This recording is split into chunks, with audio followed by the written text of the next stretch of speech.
Bienvenue sur Comparify. Aujourd'hui, nous plongeons dans le monde de l'audio professionnel pour résoudre un dilemme qui tourmente de nombreux ingénieurs du son et musiciens.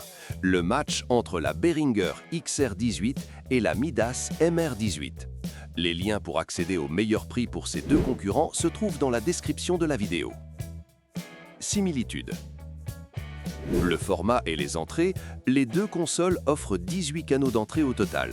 Elles disposent de 16 préamplis combo XLR et jack 6,35 mm, ainsi que de 2 entrées lignes. Pour les sorties, vous trouverez sur les deux modèles 6 sorties auxiliaires en XLR et les sorties principales main, gauche et droite également en XLR. Interface audio et enregistrement. Le Behringer et le Midas intègrent tous deux une interface audio USB bidirectionnelle de 18 x 18 canaux. Cela signifie que vous pouvez enregistrer les 18 pistes séparément sur votre ordinateur ou faire du Virtual Soundcheck avec la même facilité sur l'un ou l'autre modèle. Moteur d'effet et traitement. Le logiciel et le traitement interne sont identiques. Vous disposez de 4 slots d'effets stéréo, incluant des simulations de processeurs légendaires comme le Lexicon 480L. Le traitement par canal inclut également un égalisateur paramétrique à 4 bandes, un gate et un compresseur sur chaque entrée. Connectivité et contrôle.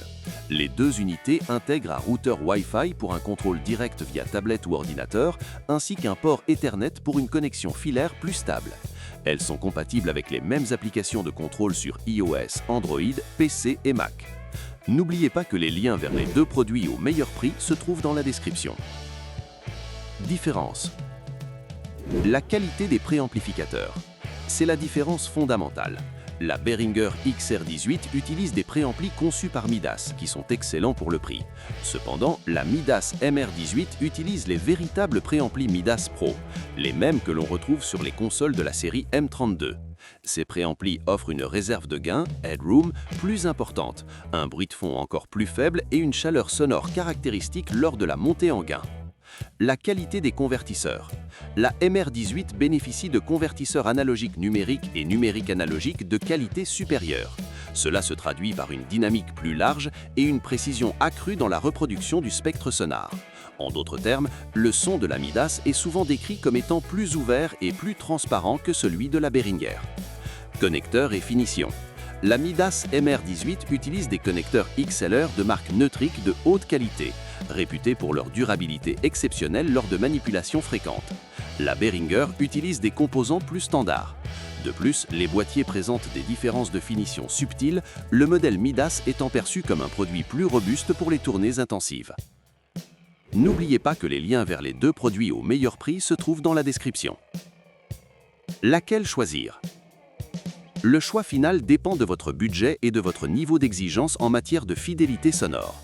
Choisissez la Behringer XR18 si vous avez un budget serré ou si vous êtes un groupe qui gère son propre son en répétition et dans de petits clubs.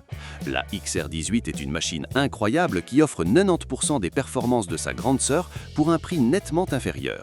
Elle reste le meilleur rapport qualité-prix de l'histoire du mixage numérique pour les budgets amateurs et semi-professionnels. Choisissez la Midas MR18 si vous êtes un ingénieur du son professionnel, un studio d'enregistrement ou un prestataire de sonorisation.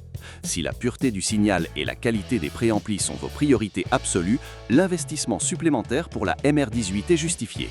C'est l'assurance d'avoir le meilleur son possible dans ce format ultra portable. N'oubliez pas que les liens vers les deux produits au meilleur prix se trouvent dans la description. N'oubliez pas d'aimer la vidéo, de laisser un commentaire et d'activer la cloche de notification. À bientôt pour la prochaine vidéo.